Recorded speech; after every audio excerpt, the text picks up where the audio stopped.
बाक्सानि निकासियाव गरखा फरायसा आफादा एसएसएलसी आरो एचएस आनजादाव उथ्रिनाय फरायसाफोरखौ बरायदों। बाक्सा जिल्लानि निकासियाव थानाय इन्द्र लाल पाटक हिनजावसा गोजौ फरायसालियाव बे हाबाफारिखौ खुंफुंनाय जायो।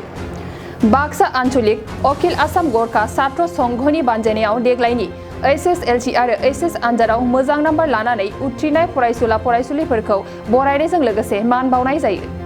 बे हाबाफारियाव एसएसएलसी आरो एचएस आनजादाव मोजां नाम्बार लानानै उथ्रिनो हानाय फरायसाफोर आरो आईआईटीआव सोलोंथाइ लाबाय थानाय खौसेयै सा 60 फरायसुला फरायसुलिफोरखौ बरायनानै मान बावनाय जायो। लोगोसे निकासियाव बावैसो दान सिगां खुंजालांनाय 27थि गरखा सन्मिलन जथुम्मायाव भलन्टियार महरै खामानि मावनाय सा 300 सुबुंफोरखौबो जर'खायै बरायो गरखा छात्र संघआ। हाबाफारियावनो बाहागो लादों बाक्सा जिल्ला आक्सुनि आफादगिरि भानु भक्त मैनाली आरो आक्सुनि गोबां दैदेनगिरिफोराबो बाहागो लादोंमोन। हाई स्कुल शिक्षाন্ত परीक्षा और उच्चतर माध्यमिक परीक्षा उत्कृष्ट फलाफल কৰিবলৈ সক্ষম হোৱা ছাত্ৰ ছাত্ৰীক বিশেষ সম্বৰ্ধনাৰ লগতে মাৰ্চ মাহত অনুষ্ঠিত হোৱা অসম গৰখা সন্মিলনৰ 27 সংখ্যক কেন্দ্ৰীয় অধিৱেশনত যিবিলাক আমাৰ ভলেণ্টিয়াৰ ভাই ভণ্টিসকলে ভাল দায়িত্ব পালন কৰিছিল সিহঁতক আমি সম্বৰ্ধনা কৰাৰ কাৰণে আজি এই অনুষ্ঠান আয়োজন কৰিছোঁ। 60গৰাকী 60 ষ্টুডেণ্টক আজি আমি সম্বৰ্ধনা জনাইছোঁ। 75%ৰ ওপৰত যিবিলাকে অংক আনিবলৈ সক্ষম হৈছে তেওঁলোকক আমি সম্বৰ্ধনা জনাইছোঁ। হাই স্কুল উচ্চতৰ মাধ্যমিক তাৰপিছত আইআইটিৰ পৰা ডিগ্ৰী গ্ৰহণ কৰি অহা আমি ভাইটি ভণ্টিসকলক আজি সম্বৰ্ধনা জনাইছোঁ।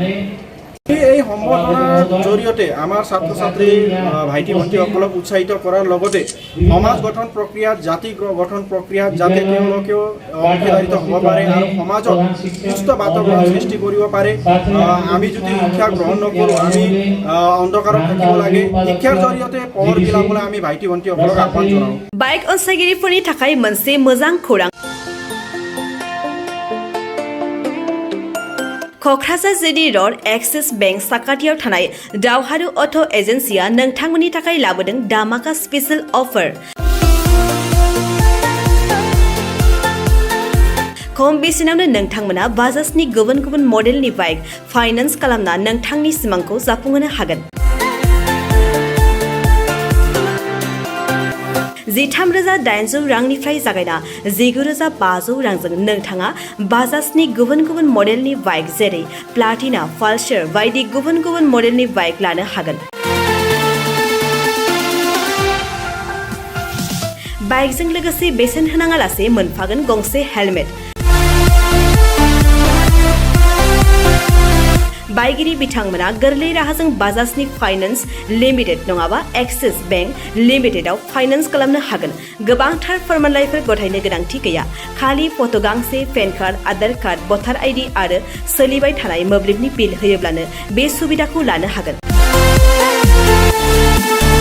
गोबां मिथिनो थाखाय 8473883986 03661270550 9957644326 आव फन खालाम।